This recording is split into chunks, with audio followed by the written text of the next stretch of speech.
guys, i-unboxing natin itong binili sa akin ni Mang Ronnie. Nagpunta kasi kami kanina sa New Star. Actually, hindi dapat kami bibili nito. Ang bibilihin lang namin yung sinasabi ni Kuya JJ na gusto niyang magpabili ng ng brief. Yun lang sana yung bibili namin. Tapos, dustpan para may gagamitin kami sa labas. So, ito na daanan namin, nakasave. Sabi ko kay Mang Ronnie, ibili niya ako ng ganito. Hindi nang galing sa bulsa ko yung pinambili nito, galing kay Mang Ronnie.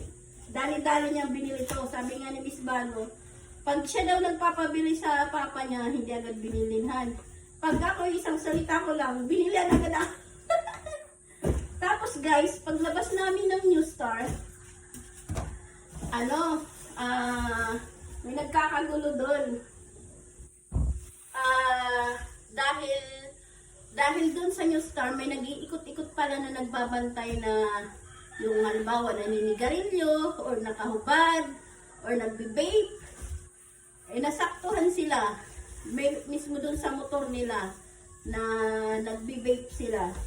Ayun, nagkaroon sila ng violation, pinagbabayad sila ng 700 or 17 o 16 or ganon. Ayaw nila magbayad. Sabi nila, daw yung ginawa nila, sabi nga yun nga ang violation nila, yung nag-vape sila doon. Kung ayaw nila magbayad daw, tatawagin yung marshal para sila na lang yung mag-ticket doon sa dalawa. Ewan ko lang kung nagbigay yun o ano.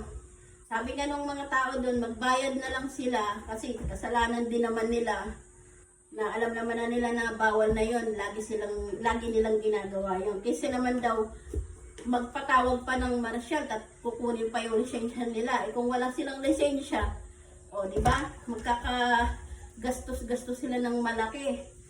So, naiwan na nga namin dahil nga nagkaka-traffic na. Sabi ko kay mga Ronnie, umalis na kami. Mga talaga, mga chismosa. So, ito na nga guys. Ang ganda diba? Ang cute niya lang. To ng, pwede dito, isa't kalahating kilo. Bumili kami nito, paano? Yung binili ko noon kay Mang Ronnie na rice cooker, pag nagtatrabaho sila, nasira na. Kaya ito, ako naman yung binilihan nila. Minsan kasi nawawalan kami ng gasol, nagpaparingas pa kami sa labas. Hindi naman magparingas